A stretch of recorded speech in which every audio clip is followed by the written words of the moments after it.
The incredible thing looking back and preparing this exhibit is that it really shows you the evolution of the institution, but also permanent collection in particular. Started out with a small group of gifts in 1987, and then by 2000 had grown to about 400 works.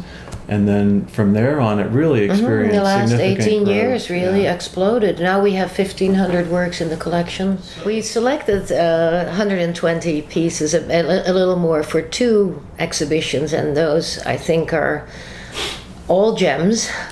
But there's more than that in the vault, and the hard part is to select works, and works that also make a sort of a cohesive exhibition, works that fit well together on the wall, so to speak. And Don and Ruth Saff, Don is in the community. He's a honorary trustee of the museum. He founded Graphic Studio in Florida, where major artists he collaborated with over his career, and he has donated not only works by himself but by many of those artists, including Rosenquist, who's featured in the collection as well. So another interesting component of the history of the collections and gifts to the collections is the fact that so many of the donors either grew up here, lived here, or had homes here, and they wanted this community, which is so focused on the arts, and have access to major works of art, but in a local setting. And so that's the reason that they would choose to give to the Academy versus giving to other institutions that have,